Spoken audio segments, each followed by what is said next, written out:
The year, 1987. The place, bedroom community somewhat near Silicon Valley, where the world of computing exploded like crazy. The person, me, TJ. Howdy folks, TJ here.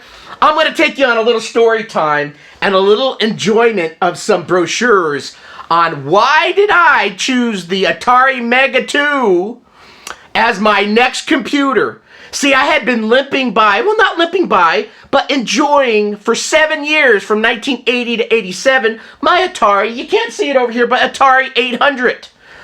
But it was college time for TJ. I had been dating a number of years who I would soon marry, well, a number of years later. And it was time for, oh, those graphic user interfaces look fun. Those mouses look fun.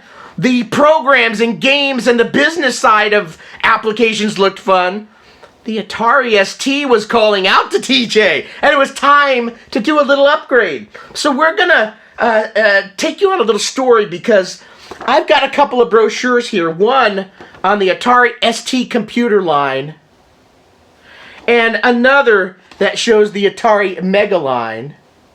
And why do I have these? Because TJ, with his soon-to-be bride, drove from his bedroom community that was about an hour and 25 minutes away from San Jose Computer, that's in California, by the way, to check out new Atari computers. See, I had owned an Atari 800, so I was enjoying Atari, and I heard these new 16/32-bit computers would be oh so much the rage and cooler.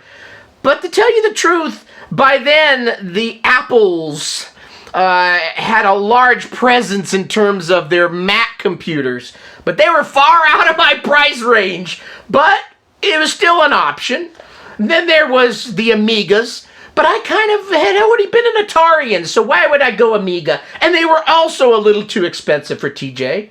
Would I go with the drab, boring tan box PC? Hell no. I was wanting to enjoy my Atari. So before I went into a different direction, I went down to San Jose Computer and perused for a while all their different computers, the 520 ST, the 1040 ST, the Mega 2 and Mega 4 line. Not ready to buy yet, but wanted to check things out. So I went down there. I may have even purchased an 8-bit doodad at that point to bring home to enjoy on my Atari 8-bit. But I brought home 2 brochures. So this will be a longer video, but you're going to come along with me to see why I chose the Mega 2, Mega 2 ST, you probably don't see it over here, ST2 it says. We're going to look at a couple of brochures. So I will skim through this one really quick because this video is about why I chose the Mega instead. But let's quickly look at the 520. So when I went to San Jose Computer, I checked out the 520 ST and 1040 ST. And this was a nice brochure. You know, it has a nice picture of the SC1224. It shows the colors. Not on a Mac Plus or Mac SE or whatever version was out then. Probably the Fat Mac, I don't know. But, you know, it showed color. It showed sleek keyboard, all in one design. A mouse. Ooh, I never had a mouse for the 8-bit, even though they had something I think called the Atari 8-bit Rat. R-A-T-T, Rat, or that's a rock group, but they had a rat for it. Then you open up the brochure and, oh, look at this bad boy. I'll try to hold it up at a few different angles, hoping one of these, the glare, doesn't show too bad. But in here, yeah, it shows the colors. It shows a mouse. It shows a great keyboard. It shows a floppy drive. It shows all these great capabilities of gigahertz, megahertz, things that my little world of 8-bit didn't quite have anymore. You know, the 8-bits were still cool, and for its time, it was wonderful.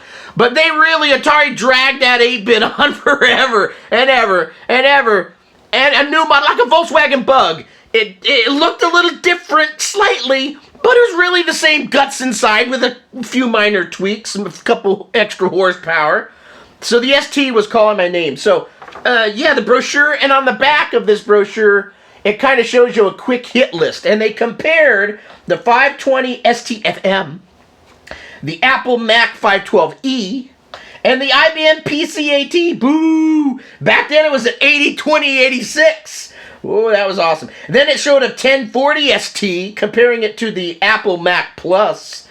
So yeah, fun brochure. We'll look at this one more tight later because I own a 520 ST. I don't remember if it's the FM, the AM, the PM, any of those. I think it's just it's the original one without the floppy on the side. It's an external floppy. I'll have to go check it out.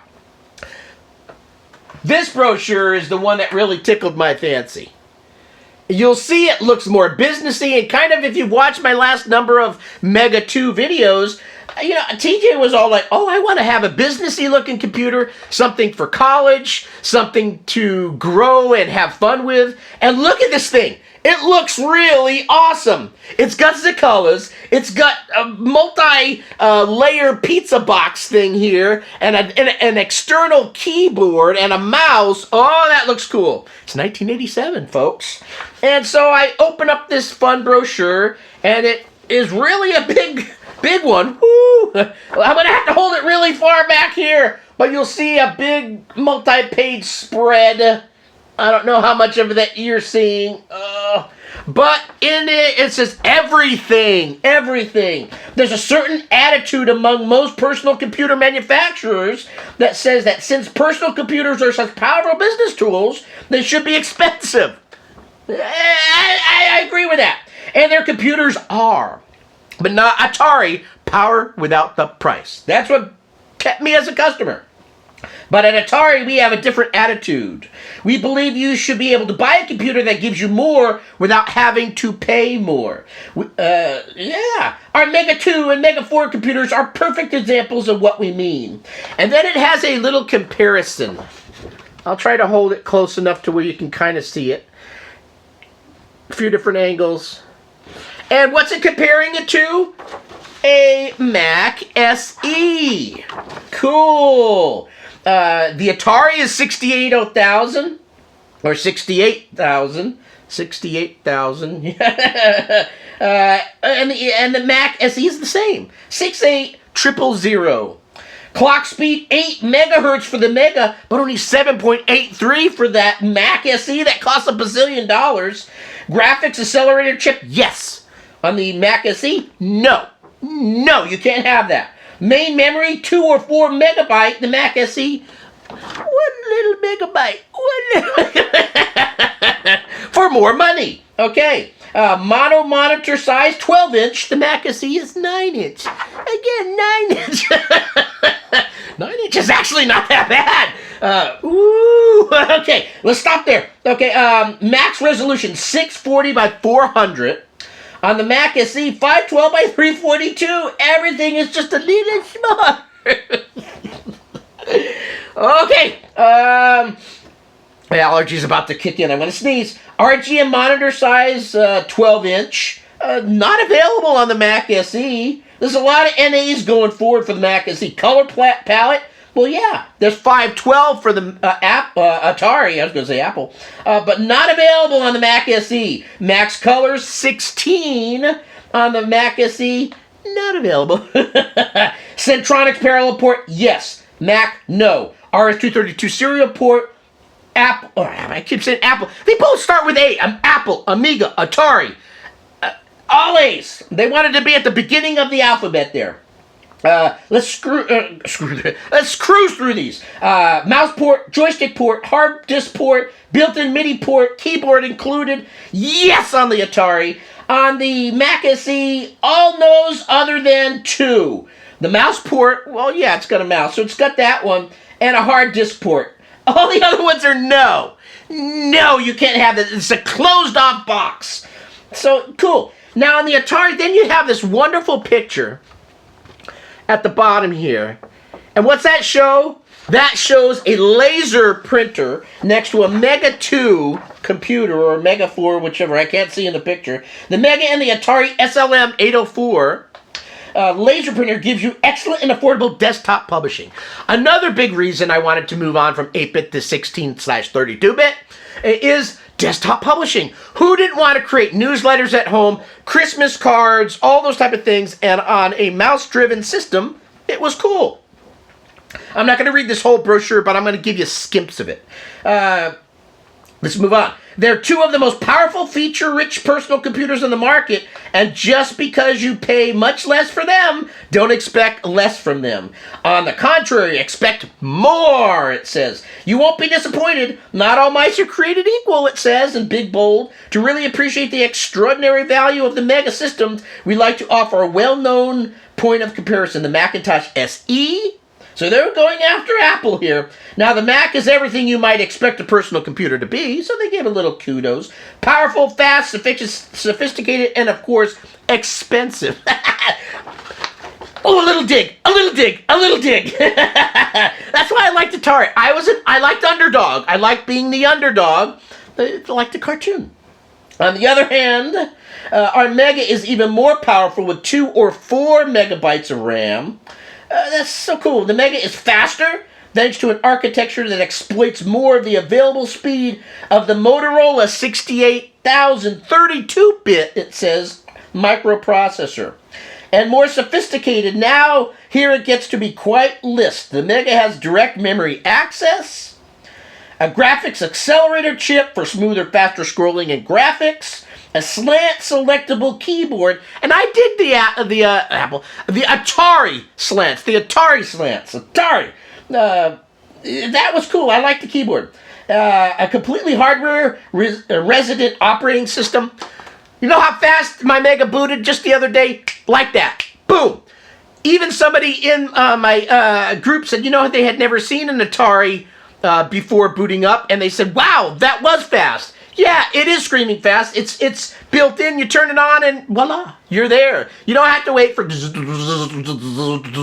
floppy or hard drive trying to load up an operating system. So I like an OS that's out of the way, that gives you the basics. And if you want to build on that, well, you had NeoDisk and you had all these other things, Geneva, that you could add on top of it. That would, yes, slow up the loading process, but still fairly decently fast. That gave it more frills and bells and whistles, right? Let's see, your Mega cost about just half as much as the Macintosh. How can the Mega offer so much and cost so little? We'd like to know how the Mac can cost so much. So they really there's a lot of digging here. Let's see, which screen do you much prefer, easier to work with? Us too. The Mega uses pull-down menus, pictures, and a mouse, dialog boxes. The IBM PC uses computeries. Yeah, look at the pictures here. So it's kind of trying to give you up here, those pictures, kind of a little look on what look do you prefer, a fun graphic-y one or something that's boring and green. We had amber, we had green. That's what you had in the olden days. And then the colors started coming in. The Amish like colors too. They're just, black, white. But then they'll have a little purple thing here or a little spot of color. Add the colors. Everything is the one thing it does best. So CAD, 3D animated computer-aided design. So it starts talking about some of the businessy things. It's showing some newsletter type of things on this page too. And so we had print shop on the Atari 8-bit. Print shop. You started getting a little bit more advanced when it came around to the 16-bit, 32-bit era. You had really desktop publishing, what you see, what you get. Atari did fairly well on that. In other countries, not in the U.S., they had some, but they tried. I don't want to say half-assed, but they tried.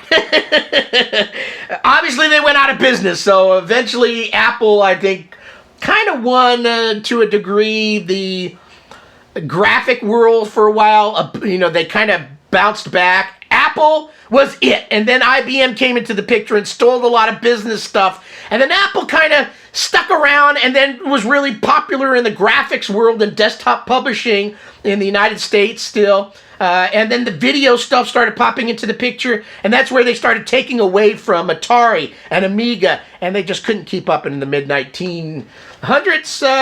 And because of mismanagement in various areas, the Commodores and the Ataris kind of faded away. Okay, next page. This is the trifold thing. Look at all these businessy looking apps. So it's giving you a plethora of apps that you can get. And let's see some of them. Analyze, Financial Plus, Base 2, Computerize, Easy Calc, WordWriter ST, Max Think, Trim Base, Swift Calc ST, DBMAM, to the rescue, Digaz, Mirrorsoft, Recent Word 2, Music Studio or MIDI Studio. It shows all these applications that, hey, there's a lot of stuff for Atari. You may not see big commercials about it, like some of these other big players can do on the TVs, the 1984s, which was an actually wonderful Apple commercial. They grabbed you by the huevos and kind of sucked you in, right? I eventually did become an Apple person mid-90s. Let's see, what's this page? Anything of... the Mega software library is one of the fastest growing in the industry. Were they just using marketing ease there, or was it true? I don't know. And Atari Mega software is even more reasonable than the Mega itself. So yeah, pricing of software was probably pretty good. Spreadsheets, blah, blah, blah. Lots of stuff basically telling you got a lot of software. It's more than just a personal computer. It's the most personal computer you can buy for the money. For its performance, for its features, for its value. A decision that, given what you know now, would not be totally unexpected. So I brought this brochure home. Let's flip back. What's this page show? This is the back. I haven't looked at it yet, but we're showing you first, because I'm not greedy. It shows some screenshots of color, black and white, desktop publishing, drop-down menus, things that look, music, little notes, at just about half the price of the Macintosh. Probably with my hand that close, you're probably, I bet you I just got really blurry just now. I don't know. At just about half the price of the Macintosh, the Atari Mega system looks even better. And that's the brochure. On the back, it shows just a whole big white page.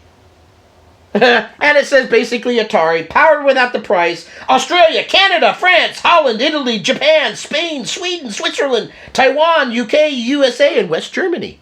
Not the other Germany, but West Germany. Those were different times, weren't they? Atari. So, yeah.